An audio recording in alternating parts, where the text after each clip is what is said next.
The cockpit door closes, and most passengers picture two people holding a steering wheel for 12 hours.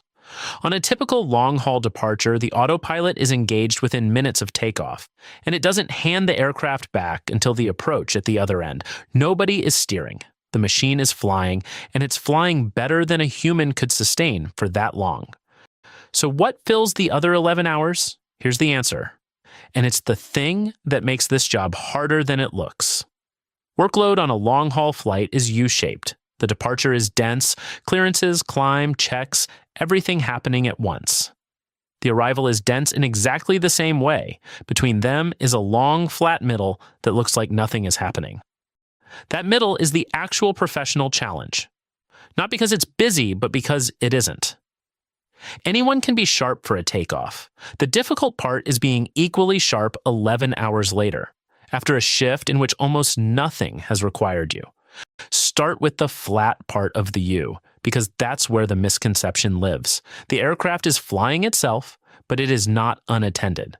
There's a continuous background task running the entire time, and most of it is comparison.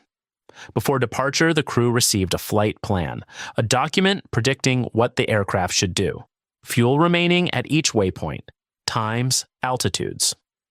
So at every waypoint, the crew checks reality against that prediction.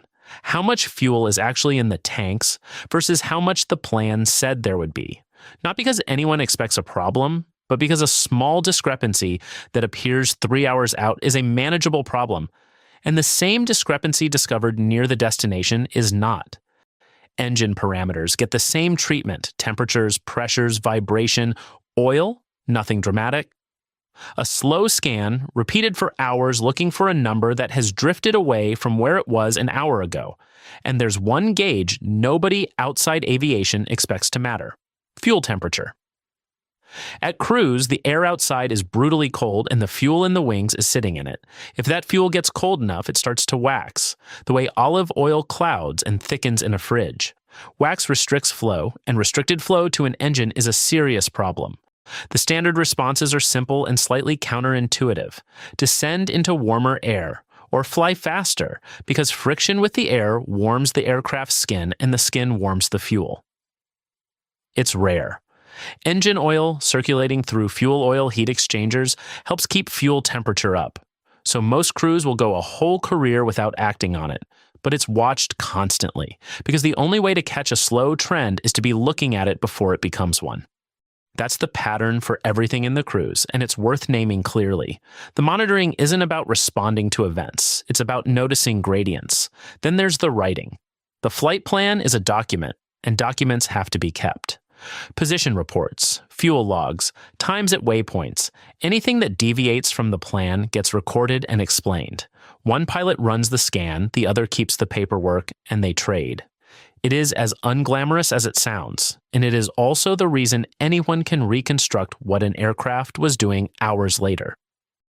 Now the part that does require judgment, and it's where the middle of the flight stops being passive. Weather changes. A flight plan built 10 hours ago was based on a forecast, and forecasts age. So the crew watches the radar, and when a thunderstorm appears on the path ahead, here's the thing most passengers get wrong. They can't just turn. A route change needs air traffic control approval first.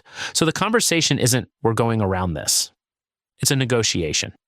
Asking for a deviation 20 miles left of track and waiting to be told whether the airspace either side is clear. On a busy oceanic track system, other aircraft are on parallel routes at similar altitudes, and the answer isn't always yes. And then there's the turbulence you can't see. Weather radar works by bouncing energy off precipitation. Clear air turbulence has no precipitation in it. It is invisible to radar completely, and it is the kind that injures people because it arrives without warning. So how do you avoid something no instrument can detect? You ask the aircraft in front of you. Crews rely on reports passed back from flights ahead on the same track. Over the ocean where there's no radar coverage and no controller watching a live picture, the workload splits. One pilot handles the formal air traffic control communication, while the other monitors the common frequency crews use to talk directly to each other. That's a strange system when you think about it.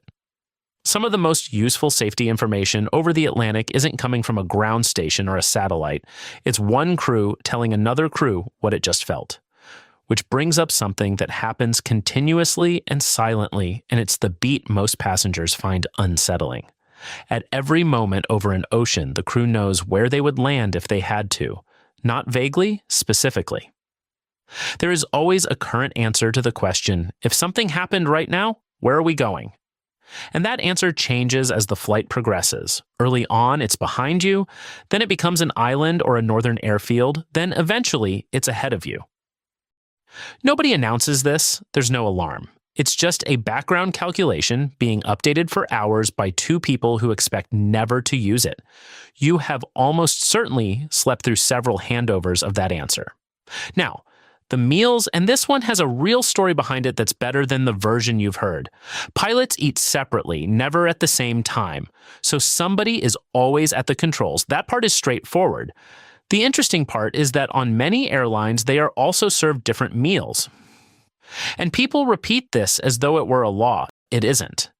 No rule in the Federal Aviation Administration's regulations requires it, and none in the European ones either. It lives in each airline's operations manual as standard operating procedure, and the reason it exists is a specific incident. In February of 1975, a Japan Airlines 747 flew from Anchorage toward Copenhagen. 144 people on board fell ill, traced to contaminated omelets prepared by a cook with infected lesions on his hands. The pilots were fine, not because of any policy. The airline had no rules about crew meals at all. They were fine because their body clocks were still on Alaska time, so they'd chosen steak instead of breakfast. Pure luck. A doctor investigating that outbreak recommended that cockpit crew eat different meals, prepared separately, so a single bad batch couldn't take out everyone flying the aircraft. 7 years later, in 1982, a flight left Boston for Lisbon. Bad tapioca pudding incapacitated 10 crew members, including the captain, the first officer, and the flight engineer, every pilot on board. The aircraft turned around and landed safely. That was the exact scenario the 1975 recommendation had been written to prevent. Most airlines simply hadn't implemented it yet. They did afterwards, which is why on many carriers the captain eats from one cabin's galley and the first officer eats from another, and why they confirm to each other before pushback that they haven't picked the same thing. So the middle of the flight has plenty in it, which raises the obvious question, if it's also manageable, why does the law insist on extra pilots? Because of the shape of that U. Under the American rules, a flight operating with 3 pilots is limited to 13 hours of flight time, and one operating with 4 pilots to 17. Below those thresholds, on an 8 or 9 hour flight, there are just 2 people, and the only time either of them leaves the seat is to use the bathroom. Above them, there's a crew rest compartment most passengers never notice. Sometimes behind an unmarked door in the cabin, sometimes a bunk tucked above the ceiling or below the floor. Pilots rotate through it in shifts, and the regulator is specific about what counts. Rest facilities are graded into classes. A proper, flat bunk in a quiet, dark, temperature-controlled space is the highest grade. A lie, flat seat separated from the cabin is the next, and a reclining seat with a leg rest is the lowest. Which class the aircraft has directly changes how long the crew is legally allowed to work. Put simply, a worse bed means a shorter day. Handovers between them are a formal briefing, not a shrug.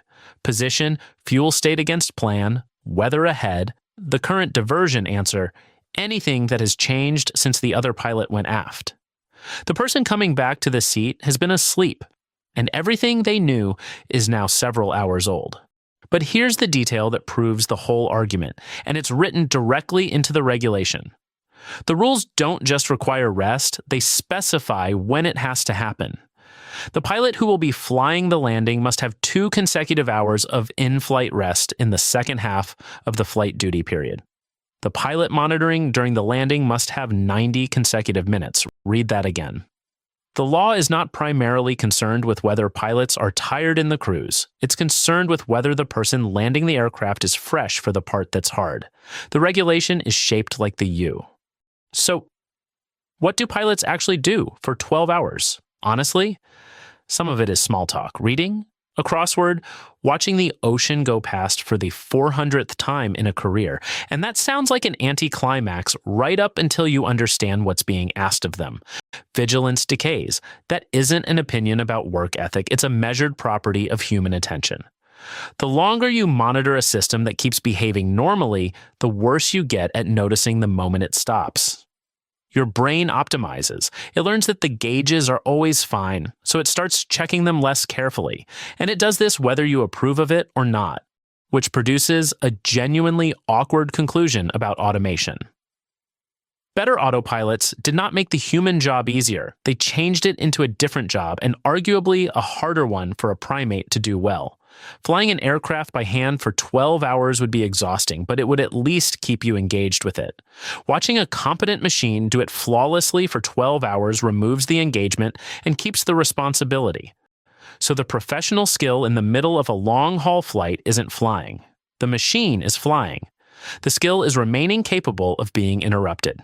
Staying in a state where a subtle fuel discrepancy or a report of rough air from an aircraft 200 miles ahead still lands on an alert mind at hour 10. That's why the rest rules exist. That's why there are 3 or 4 of them instead of 2. That's why the landing pilot's sleep is timed by law. The entire architecture of long-haul crewing is built around one assumption: the flat middle of the U will erode a human being. And the ends of the U are where that erosion would kill people. So the next time you glance at that closed door somewhere over the Atlantic, don't picture 2 people fighting a control column. Picture 2 people staying ready for something that will most likely never happen for 11 hours, so that they're still ready in the 12th. They're not paid for the hours when nothing happens. They're paid to still be sharp when something finally does.